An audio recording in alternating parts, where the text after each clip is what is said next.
Her parents and this house were her most precious memories, so she decided to renovate the building and hired a whole crew of professionals to make her dreams come true.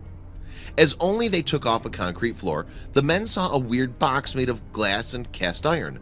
The workers came closer and rubbed the glass. What they saw inside made their hair rise. They called for a house owner and some specialists to decide what to do with their discovery, but everyone who looked through the glass could hardly hold tears. What was there? The box was nothing else but a coffin with a little beautiful girl inside. Her blonde hair and pale face seemed timeless. It all looked like she was just sleeping.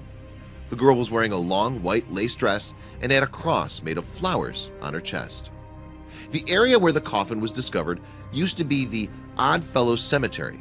The cemetery was relocated in the 1930s and most of the bodies were transferred to the new location, but this young girl's coffin was somehow overlooked and ended up staying put. Her body was perfectly preserved as the coffin was tightly sealed. Even the flower in her hand looked fine.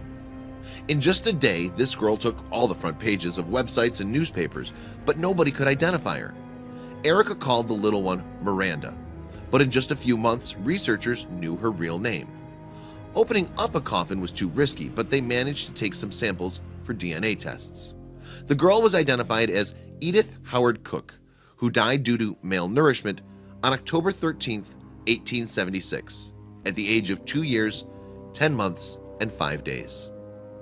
Her dad was a rich manufacturer and owner of H.N. Cook Belting Company, which still exists.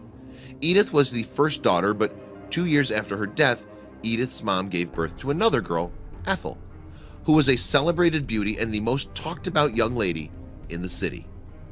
After the DNA test, there was an attempt to find relatives of the dead girl, and soon someone named Peter Cook received a call. He was the girl's grandnephew. There was only one thing unresolved. Edith had to be reburied, which was impossible due to the lack of her death certificate. It took months to solve this problem, and about a year after her coffin was found underneath Erica's house, the ceremony was held. Thanks to the organization and $10,000 of financial assistance from donations, the young girl was finally provided a proper burial at Green Lawn Memorial Park. The touching ceremony attracted a few dozen people who followed her story from the moment of coffin revelation. They wished that little angel would sleep in peace for ages and nobody would ever trouble her. Now anyone can come and visit the little Edith. Please share this video with your friends below.